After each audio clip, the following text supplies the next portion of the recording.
I still remember the first time I boarded an airplane.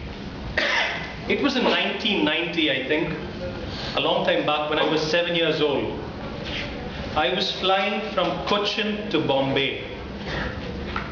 Do you remember what a privilege it was to fly in those days? It was something that was restricted to the rich and the famous. And of course, the Malayali going to the Gulf. So there I was flying from Cochin to Bombay. And I kid you not, I had 14 people, close relatives, neighbors, people that I didn't even know that came with me to the airport. Very different from the days of today, when they don't care if you're gone to the airport. People had just tagged along to come and see the airport. I was 7, and I still remember me walking into the departure lounge. 14 people waving their hands, and me walking off. At 7, I knew how to blow a flying kiss, and I did that. I could only tell you that I felt like Neil Armstrong walking into the Apollo 11. Mr. Toastmaster, esteemed guests, and other fellow Toastmasters. And then came the low-cost airline. Kaboom! Every Tom, Dick and Harry is flying today. Yesterday I was at the Bangalore airport. I can tell you the scene was something that you would see at Kachigura railway station. It was so crowded, it was teeming with people. It was noisy. Instead of the samosa wala, you have people from Shoppers Stop saying, offer, offer, offer, offer. Not very different, I would say. But the low-cost airlines have made traveling so much easier these days. Just the last year, I had the opportunity to be on a flight at least twice in a month. And yesterday, while I sat there at the airport, I just thought about how much the Indian aviation scene had changed in the last 20 years. Like I sat there and I imagined a couple of things. In the last 1 year of my flying, my frequent flying, I would say, I made a lot of interesting observations about flying. The airport, the flight, that I found quite amusing myself, and I thought I'd share with you. Usually the first thing that happens once you board the plane is that announcement, a lovely voice, an air hostess.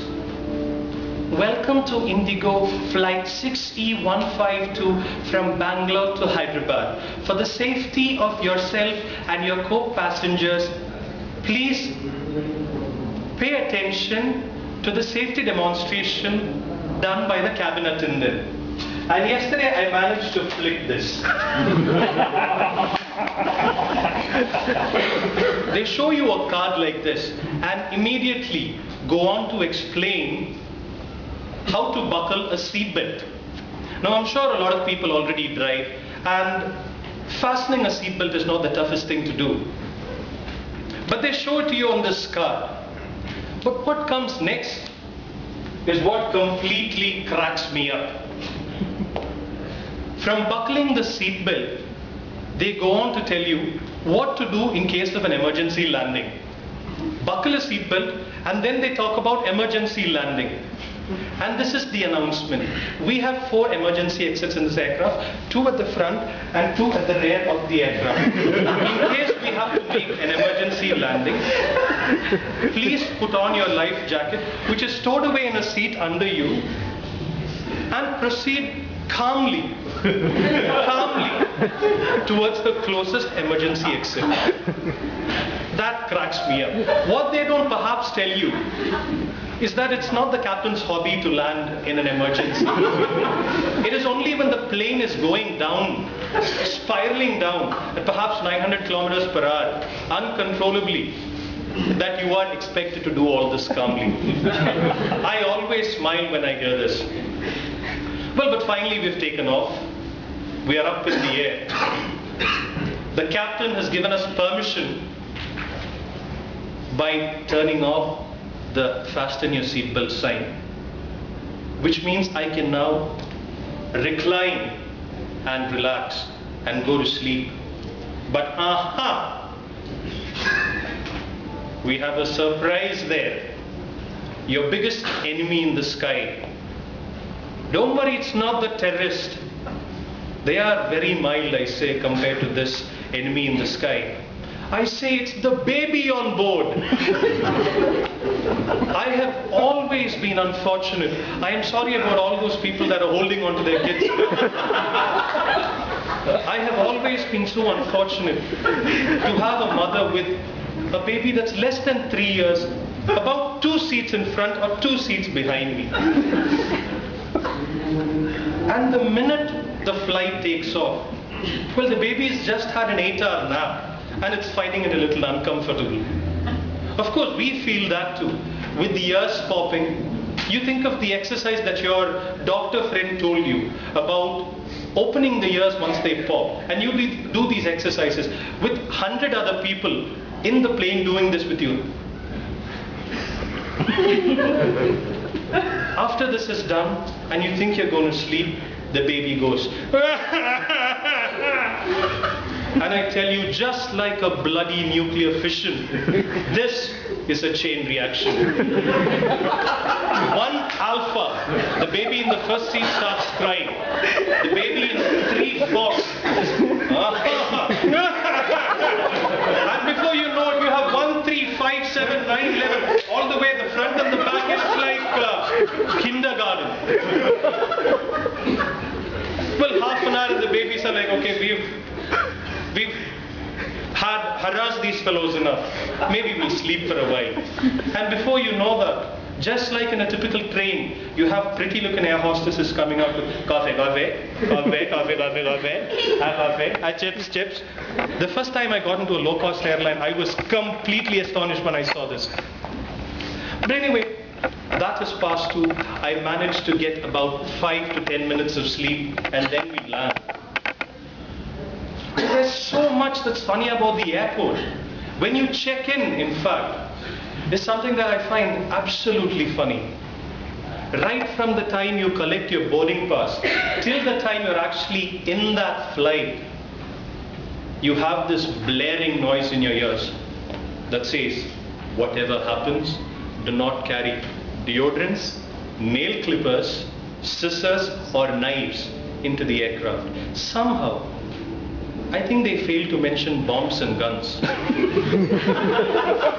I really cannot imagine what a terrorist would be doing with a can of deodorant. Mr. Pilot! I really doubt it. Now this is what people think a plane would be hijacked with. For people that can't see, this is a nail clipper. Goes into the cockpit and says, you take this plane to Kandahar, or this nail is no more. I need $1 million, or every half an hour I'll cut 1 nail. I don't understand. Because the people that want to get the bombs and the guns, they get it anyway. And the poor people like us that are carrying nail clippers so that we can cut our nail. No can do. All this said and done, air travel has made life so much more comfortable for us. For a traveler, there is no better time than today. I tell you another thing about air travel.